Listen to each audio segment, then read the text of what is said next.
નમસ્કાર, સ્વાગત છે તમારું ડીબી હેલ્થ હબમાં। આજે આપણે જોઈ રહ્યા છીએ કે મોટા ભાગના લોકોની ફરિયાદ હોય છે, પેટમાં દુખાવો થયા કરે છે, ગેસ થઈ જાય છે, એસિડિટી થઈ જાય છે, અપચો રહે છે, આવા બધા પ્રશ્નો હોય છે। તો આ બધા પ્રશ્નો આવવા પાછળનું કારણ આપણી વીક પાચન શક્તિ અને સાથે સાથે આપણું ગટ જે છે એ બહુ જ વીક થઈ ગયું છે, જેના કારણે આ બધા પ્રોબ્લેમ આવે છે।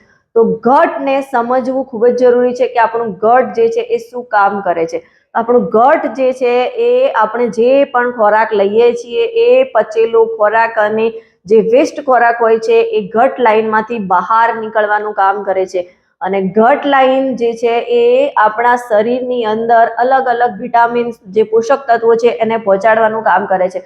જો આપણું ગટ હેલ્થ સારું નહીં હોય તો આપણને પ્રોપર વિટામિન્સ મિનરલ મળી શકતા નથી। આપણા ઓર્ગનને પ્રોપર વિટામિન મિનરલ ના મળવાના કારણે બીજા ઘણા બધા પ્રોબ્લેમો ઊભા થતા હોય છે।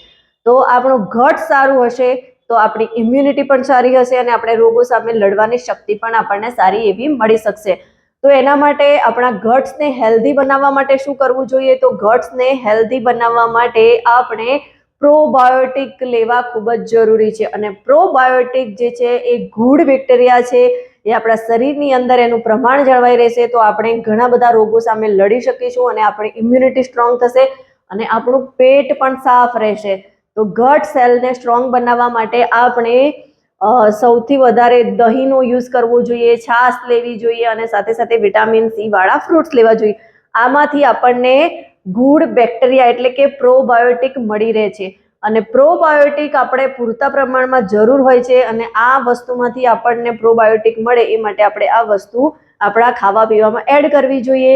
પણ આપણે રહ્યા મોજ મોજીલા, આપણને અવનવું ખાવાનું ભાવતું હોય છે એટલે આપણે ખાવામાં અનહેલ્ધી વસ્તુઓ વધારે લઈ લઈએ છીએ, ફાસ્ટ ફૂડ આવી બધી વસ્તુઓ વધારે ખાઈએ છીએ, જેમાંથી આપણને કોઈ પ્રોબાયોટિક્સ મળતા નથી। ઉલટું એ વસ્તુ આપણા શરીરમાં જઈને પ્રોબાયોટિક્સનો ખાત્મો કરે છે, પ્રોબાયોટિક્સ ઓછા થઈ જાય છે, જે ગુડ બેક્ટેરિયા છે અને બેડ બેક્ટેરિયાનું પ્રમાણ વધી જાય છે અને પછી આપણને પેટમાં દર્દ થાય, અપચો રહે, ગેસ એસિડિટીનો પ્રોબ્લેમ થાય અને આપણે પછી ફરિયાદ કરીએ છીએ અને એના ઈલાજ માટે અહીંથી તઈ ભટક્યા કરીએ છીએ।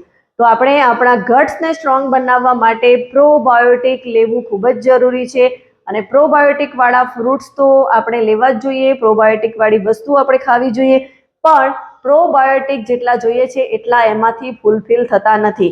તો હું તમને એક બેસ્ટ ઓપ્શન આપું છું, પ્રોબાયોટિકનું પ્રમાણ આપણી બોડીમાં જળવાઈ રહે એના માટે આપણે સિમ્પલી પ્રોબાયોટિક હર્બલ લાઈફનું જે આવે છે એ યુઝ કરીશું તો એનાથી આપણને ઘણી બધી રાહત થાય છે। કેમ કે આ સિમ્પલી પ્રોબાયોટિકમાંથી આપણને 2 બિલિયન લાઈવ બેક્ટેરિયા કે જે આપણી બોડી માટે બહુ જ હેલ્ધી છે, ગુડ બેક્ટેરિયા આપણને મળશે। કેમ કે આપણી બોડીની અંદર ગુડ બેક્ટેરિયા અને બેડ બેક્ટેરિયા બંને હોય છે।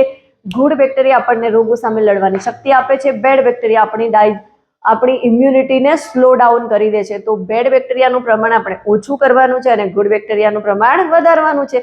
જો ગુડ બેક્ટેરિયાનું પ્રમાણ આપણે આપણી ખાવા પીવાની લાઈફસ્ટાઈલમાં ચેન્જ નહીં કરીએ તો એ વધતું જવાનું છે। અને હા, અત્યારે સિચ્યુએશન એવી આવી ગઈ છે કે આપણે મેડિસિન્સ વધારે લઈએ છીએ, માથું દુખે, ગેસ થઈ જાય, એસિડિટી થઈ જાય, નોર્મલ પ્રોબ્લેમ હોય તો પણ એન્ટીબાયોટિક લઈએ છીએ, મેડિસિન લઈ લઈએ છીએ અને નાના છોકરાઓ તો એન્ટીબાયોટિક વગર એમને કોઈ દવા જ અસર નથી કરતી, ડૉક્ટર્સ પણ એન્ટીબાયોટિક આપી જ દેતા હોય છે। તો એન્ટીબાયોટિક અને વધારે પડતી મેડિસિન્સના કારણે આપણી બોડીમાં ગુડ બેક્ટેરિયા એટલે કે પ્રોબાયોટિકનું પ્રમાણ ઓછું થઈ જાય છે અને એના કારણે આપણને ઇસ્યુ આવતા હોય છે। જો ઓછું થઈ જાય તો ઓબ્વિયસલી બેડ બેક્ટેરિયા હાવી થવાના છે અને બેડ બેક્ટેરિયા હાવી થઈ જાય એટલે કોઈ પણ પ્રકારનો રોગ આપણને થવાની સંભાવના વધી જતી હોય છે। રોગો સામે લડવાના જે સૈનિકો છે એ ઓછા થઈ જાય એટલે ઓટોમેટિકલી આપણને તકલીફ આવે છે। તો સિમ્પલી પ્રોબાયોટિક આપણે લઈએ છીએ તો સિમ્પલી પ્રોબાયોટિકના એક શીશામાંથી આપણને 2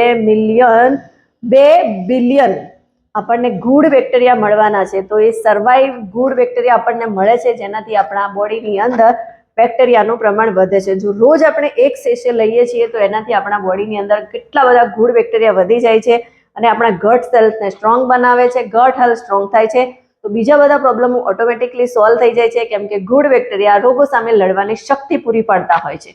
તો ખરેખર જે લોકો મેડિસિન વધારે લે છે, અને જે લોકોને પેટમાં તકલીફ રહેતી હોય, પેટ સાફ ના થતું હોય, વેટ લોસ કરવા માંગતા હોય, એ લોકો પણ આ સિમ્પલી પ્રોબાયોટિક યુઝ કરી શકે છે. અને આ સિમ્પલી પ્રોબાયોટિક જો તમારે લેવું હોય, તમને લાગે છે કે મને પણ આ તકલીફ છે અને મારે આ સિમ્પલી પ્રોબાયોટિકની જરૂરિયાત છે, તો એ તમે સર્ટિફાઈડ વેલનેસ કોચ પાસેથી મંગાવી શકો છો. ઓફકોર્સ હું પણ એક સર્ટિફાઈડ વેલનેસ કોચ છું. તમે મારો સંપર્ક કરીને આ વસ્તુને મંગાવી શકો છો. અને કઈ રીતે યુઝ કરવું એ હું તમને પ્રોપરલી સમજાવીશ, અને સાથે સાથે કઈ બાબતોનું ધ્યાન રાખવું જોઈએ, કઈ વસ્તુ ફોલો કરવી જોઈએ એ પણ હું તમને ગાઈડ કરીશ. અને હા, જો તમારે આ વસ્તુ જોઈતી હોય તો મારા આ વિડીયોનો સ્ક્રીનશોટ લઈને મને મોકલો, તો હું તમને બેસ્ટ ઓફર સાથે આ વસ્તુ પ્રોવાઈડ કરીશ અને તમારું પૂરેપૂરું ટ્રેકિંગ રાખીશ. સાથે સાથે બીજું કંઈ ગાઈડન્સની જરૂર હોય, શું ખાવું, એ બધાનું જ તમને સરસ રીતે નોલેજ પણ મળી રહેશે.